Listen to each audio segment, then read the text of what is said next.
Hello and welcome to SplashVOD.com and the Boomer and the Babe Show. I'm Pete Peters. And I'm Deborah Brown.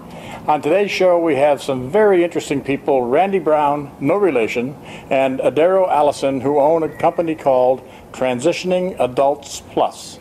They specialize in taking care of the elderly people as they're transitioning in their lives, and they also will take care and help the boomers help their parents make that transition. We've had Randy and Adero on our radio show several times, and there's always a great takeaway, information that you just cannot get somewhere else. I think you'll find the same in their show. So why don't you tell me a little bit about Transitioning Adults Plus? I know that it has to do with helping transitions. Obviously, that's how you got the name. I'm assuming it has to do with elder care, which is just a massive, almost a science these days, with so many people with elderly parents and things to consider and problems and just things that you can't even believe you have to deal with. What does Transitioning Adults Plus do for me if I have a parent issue, for example?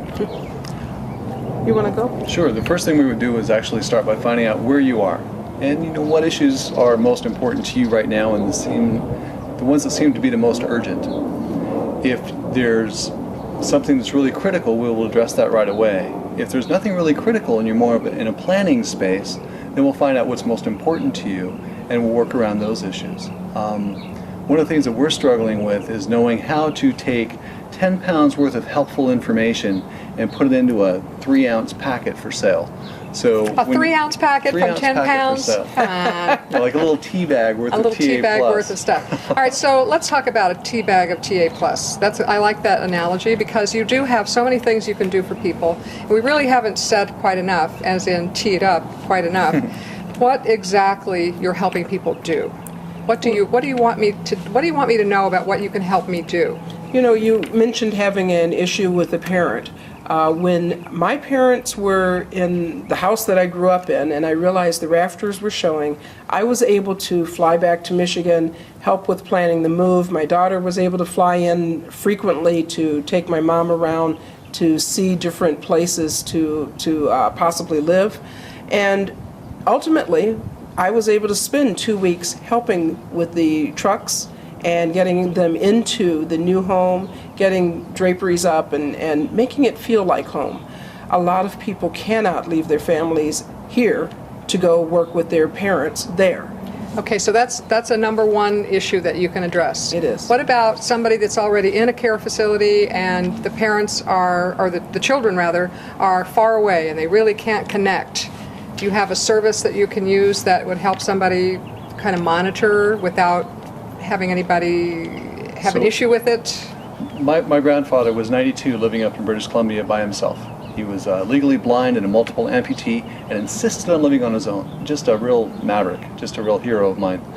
And Grandpa had people coming into the home on a regular basis, doing light housekeeping, helping with the laundry. He pretty much made his own meals and everything like that, but they would come in with a big knapsack empty and kind of leave with it full, and that happened for a period of time. Do you mean they were stealing from him? Probably, Ish? yeah. Okay. Yeah. In a situation like that, it would have been great to have somebody there who could have sat in and looked on him every week, could have met his care providers and made sure that they were okay. Provide a secondary screening process, but most importantly, just make sure that the things are working for him in the way that he needed them to work. And it would have been nice, even though I called him every week and I was able to visit every 4 to 6 months, it would have been nice to have been able to hear from them on a regular basis.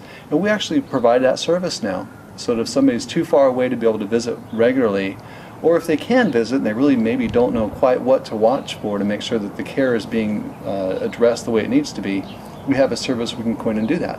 And we call it the LOVE Report. So LOVE is an acronym standing for Loved One Visit and Evaluation Report. So we go in and we visit them and we evaluate their situation.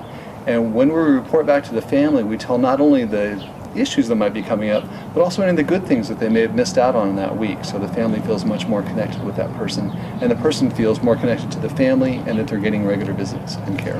I love that. And I think that you also have one other aspect that might be of great interest, and that is coaching people in conversation, maybe even a conversation starter, so that when you have a situation brewing and between the parent and the child, or the other way even, either direction, how do you have certain tricky conversations at various ages and stages. Do you help people with that coaching? Absolutely. We do. Sometimes what we do is go in and coordinate a family meeting, and we facilitate that meeting in which we're the ones who get to say things like, do you have your will in place? Because when you say that to your parent, they hear, when do I get my money? And am I in it? Am I in the will? And when we say it, they say, oh, you mean protect my assets? A whole different message comes across. Okay, so you help people have those tricky conversations, take the scariness out and the distrust out, mistrust, and you say, okay, this is the questions that need to be asked, these are the questions that need to be answered, and it's all because everybody cares about each other. So because we're not directly emotionally involved, we can peel away those emotional layers, deal with the issues, get the problems resolved, and have the resources in place. Then we work hard to bring all those emotions back in and make sure that everybody has a sense of closure and commitment so that our clients can get the care and the resources that they need.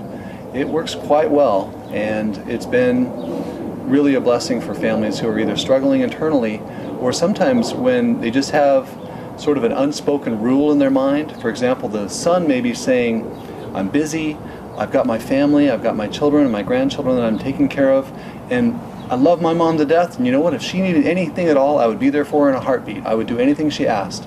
And mom is sitting on the other side of the table saying, I really need help, and if my son loved me, he would offer. Well, those two don't connect because they have different internal messages. So we're able to address those internal messages and make sure the communication is open and that it's effective.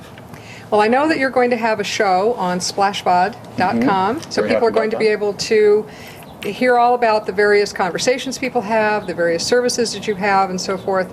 So rather than take any more time today in this beautiful park where we're sitting, I think we'll just let this close for the moment, and people can click on the various tabs and buttons in your show, which is going to launch here pretty soon, and they'll be able to find out more and how to get in touch with you through those things. So thank you so much for spending some time. Thank you. Thank you.